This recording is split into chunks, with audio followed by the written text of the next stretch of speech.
Le sujet de la vidéo d'aujourd'hui, c'est singer pour dominer. La domination, je la définis par le fait d'être singulier, donc se démarquer du reste, au point qu'on en est valorisé. Ça peut être du statut social, des compétences, un tas de choses. Il nous a souvent été recommandé sur internet de ne pas être quelqu'un qui suit la vague, disons, mais d'être la baleine qui la crée. Tellement grand, dominant et singulier que notre seule présence crée le bouleversement. Et ça peut être un but à la fin, mais selon moi au début, c'est littéralement pas possible. On n'est pas en capacité, en tant que débutant, de sortir tout ça de nulle part. En réalité, il faut passer par une phase où on singe. On est littéralement juste une coquille vide qui accepte de mettre son ego de côté pour prendre des concepts, des idées, ou même peut-être des personnalités d'autres gens pour en prendre le meilleur. Selon moi, c'est comme ça qu'on se forge. Je vais vous parler d'une petite histoire. Donc il y a à peu près 6-7 ans de ça que j'ai commencé un sport qui s'appelle la calisthénie. Et à ce moment-là, c'était un sport encore moins connu que ça l'est. Là, ça commence à vraiment se faire connaître, etc. via Instagram surtout. Mais avant ça, je sais pas si on pouvait compter le nombre de pratiquants. Pas trop, parce qu'il n'y avait pas de fédération. Et la manière dont on découvrait le sport, c'était via les réseaux sociaux, quand un pote d'un pote d'un pote faisait du street.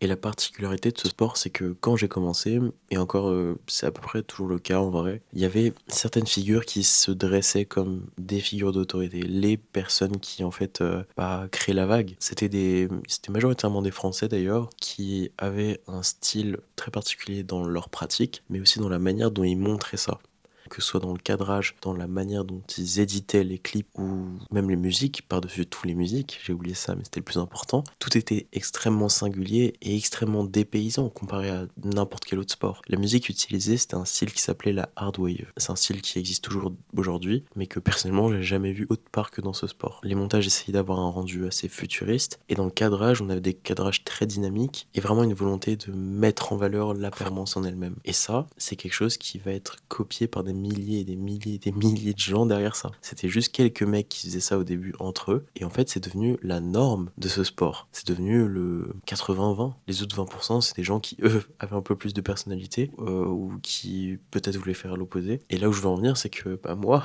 quand j'ai commencé, c'est ce que j'ai fait. J'ai été la petite otarie qui surfe sur la vague et qui prend le petit son hard wave de la personne que j'admirais. J'ai essayé de faire tout pareil sur le montage, le cadrage, ce genre de choses. Et in fine, j'étais très content. Parce qu'à ce moment-là, j'étais très jeune et j'avais tout à apprendre. C'était il y a 5 ans de ça, peut-être. Et donc, sur les réseaux sociaux, déjà, je consommais pas tant que ça. Et il y avait pas tant de conseils sur comment développer sa personnalité, ce genre de choses. Ou du moins, moi, j'étais assez hermétique à ça. Ça m'intéressait pas du tout. Donc, en réalité, j'ai singé en pleine conscience et de manière très vertueuse. Parce qu'à la fin, j'en ai tiré énormément de bénéfices. J'ai répliqué de manière un peu pourrie. La musique était pas mal, mais l'édit était tellement bancal. Mais à la fin, j'étais tellement content. Et maintenant, ça me fait un souvenir incroyable. Mais ce que j'ai pu tirer de tout ça à la fin, c'est que j'ai pu prendre des pièces par-ci par-là de ce qui résonnait vraiment avec moi. Il y a des choses que j'ai fait que je referai pas, mais il y a des choses que j'ai fait qui m'ont donné une nouvelle idée. Il y a des choses que j'ai fait qui peuvent devenir un peu comme une sorte de signature. Et c'est là où je veux en venir. Singer, c'est pas uniquement prendre les pièces, c'est aussi un catalyseur de nouvelles idées. Donc on a plusieurs axes. Maintenant, il faut développer les bonnes intentions. Comme j'ai pu le mentionner, le but à la fin, c'est pas d'être une copie conforme de quelqu'un d'autre. J'ai pu le mentionner les pistes de prendre ce qui résonne en nous et d'être ouvert aux nouvelles idées qui proviennent du fait d'avoir singé. Mais les intentions à avoir dans tout ça, c'est aussi d'essayer d'écouter ce que nous, ça nous fait de faire tout ça. Être en capacité de se rendre compte de ce qui résonne avec nous. Le piège peut-être un peu subtil de cette manipulation-là de singer pour ensuite trouver notre singularité, c'est qu'on pourrait se complaire, on pourrait trouver la fin du résultat, être content en fait, croire du coup que c'est une réussite, d'avoir réussi à singer quelqu'un qu'on admire et donc avoir l'impression qu'on est cette personne, alors que non. Peut-être que ça peut être une petite victoire au début, mais au plus vite, il faut être capable de se dire que cette victoire, elle est pour nous, notre personne. L'accomplissement, c'est nous-mêmes qui l'avons réalisé. Maintenant, j'aimerais parler d'une notion. La notion, c'est le mentor. Quand tu vas être amené à essayer de progresser dans n'importe quel domaine, la manière la plus simple de progresser, c'est d'avoir un mentor. Alors quand tu cherches sur internet et que tu cherches tutoriel, gna gna gna, en fait, t'as des milliers de mentors qui vont se présenter à toi. La difficulté, c'est de trouver le bon. Mais j'ai pu le mentionner dans une vidéo qui s'appelle, je crois, Digestion de la surconsommation. Le but, de manière générale, c'est d'avoir autant de consommation que de création. Et le souci quand on débute, c'est qu'on se retrouve face à un océan de vidéos, donc on sait pas par où commencer. Et là, mon conseil va être de choisir méticuleusement son mentor, pas du premier coup. Si c'est possible, ça demande une certaine chance. Donc, je vais donner un outil qui va permettre de découvrir qui est le mentor qui correspondrait le plus. Il faut prendre en compte que les gens, de manière générale, on peut les catégoriser sur une sorte de ce qui s'appelle une matrice. Mais je peux pas la présenter comme ça, donc je vais l'expliquer de manière orale. Les gens sont de manière générale introvertis ou extravertis, et ils sont aussi ingénieurs ou créatifs. Pour le cas de l'introverti et de l'extraverti, c'est assez explicite, mais pour le cas du créatif ou ingénieur, je vais essayer d'être un peu plus précis. Le créatif, c'est quelqu'un qui, face à un problème, va pouvoir trouver une multitude de solutions. Il va littéralement chercher les problèmes pour trouver les solutions. Tandis que l'ingénieur, il va essayer de trouver la meilleure solution. La solution qui se base sur les données, la solution qui se base sur le rationnel, sur, admettons, maintenant, moi, actuellement, j'ai froid. Si j'étais un créatif, je me dirais, ok, bah, je peux mettre une autre paire de chaussettes, je peux mettre des gants là maintenant.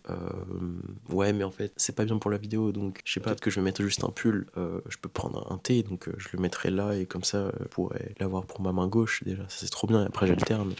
Tandis que l'ingénieur, il va essayer de trouver la solution la plus simple. En l'occurrence, ça peut être les gants. C'est pas très beau ici. Je crois que je vais juste mettre un pull et je vais tenir un peu pour mes mains, puis après je trouverai une autre solution. Bon, l'exemple était pas incroyable, mais j'espère que ça a résonné. Donc, on a plusieurs profils de gens. Et moi, personnellement, je suis introverti créatif. Le profil introverti extraverti, c'est quelque chose qui peut pas forcément avoir de lien avec ton activité, mais c'est quelque chose d'assez important qui permet de déterminer là où on a des pistes d'amélioration dans nos activités. Donc, par exemple, cette année, quand j'ai voulu me développer en tant que photographe pour les restaurants, étant un introverti, et même si il y a des nuances d'introversion, extraversion, etc. De manière générale, socialement, j'avais des soucis. Et c'est là, en fait, que j'ai dû sortir de ma zone de confort et essayer de me développer. C'est là que ça devient intéressant d'essayer de trouver un mentor qui correspond à ce profil-là. Si moi, je suis introverti créatif, que toi, par exemple, t'es extraverti ingénieur, ce qui m'étonnerait, mais pourquoi pas, et bah, t'as tout intérêt à trouver un mentor qui aura ce profil-là. Parce que si tu prends des conseils d'un introverti créatif dans un nouveau domaine, il va te donner des conseils qui, lui servaient en tant que débutant. Même si après, en tant qu'humain, on expérimente toutes les amplitudes de personnalité, de profil, ce genre de choses, on a une tendance à certaines catégories, en fait. Et là, ce que j'ai présenté, ça peut paraître un peu compliqué, tiré par les cheveux. Réussir à cerner la personnalité d'une personne juste en regardant son contenu, sachant que bah moi, introverti créatif, je peux très facilement faire une vidéo où je suis extrêmement carré, etc. Ce genre de choses. Et c'est là que mon conseil est le suivant. En consommant le contenu de gens, de potentiels mentors, et ben en fait, il faut écouter son intuition. Si tu sens qu'il y a un mec avec qui t'accroche de fou, bah tu te dis ok, je lock in avec lui. Peut-être pas à 100%, mais tu peux faire 80-20. Tu te dis ok, 80% du contenu que je vais consommer dans le but de m'améliorer dans mon domaine, ça va être avec ce mentor-là, parce que j'ai un très bon feeling, j'ai l'intuition qui m'apporte vraiment ce dont j'ai besoin. Bien sûr, à côté de ça, il faut créer autant que tu consommes, mais voilà la piste. Les autres 20%, c'est être ouvert au monde, être ouvert à, ok, peut-être qu'il y a d'autres mentors qui seraient encore meilleurs, peut-être qu'il y a d'autres mentors qui m'apporteraient d'autres choses, mais en fait, si tu vas voir à droite à gauche, t'as beaucoup de chances de t'éparpiller, t'as des chances de réussir, et c'est pour ça que les gens essayent, et c'est pour ça que beaucoup de gens aussi se crachent, mais t'as surtout beaucoup de chances de t'éparpiller, de pas être capable de rester aligné dans une direction, et aussi expérimenter tout ce que t'as expérimenté en embrassant la personnalité, la voix de quelqu'un. J'ai parlé au début d'être une coquille vide qui va prendre la personnalité, les traits, les actions, les mécanismes de quelqu'un, et selon moi ça peut être intéressant de le faire de manière assez intense et vraiment ciblée, avant de passer à la prochaine personne, ou bien de passer à un système où là tu commences à prendre vraiment des petites idées par-ci par-là, plutôt qu'essayer de vraiment prendre une grosse personnalité et singer entièrement une personne. Comme vous l'avez compris, c'est une question d'intention. Tout ça, il faut trouver la juste mesure en fonction de nos besoins. Maintenant, j'ai présenté selon moi ce qui était un besoin, donc être totalement débutant et n'avoir aucune piste de là où on veut se diriger. Ou bien une sorte d'immobilité face à trop d'idées. Ça peut être aussi ça qui va selon moi être débloqué par ce genre d'action, ce genre d'intention aussi. Pour aller plus loin dans cette idée de mentor, j'aimerais rajouter une chose. Théoriquement, le mentor de ton mentor, donc si tu as moyen de te procurer la connaissance de ok, la personne qui m'inspire actuellement, elle a été inspirée par quelqu'un d'autre, bah il y a de grandes chances que ce soit ton prochain mentor.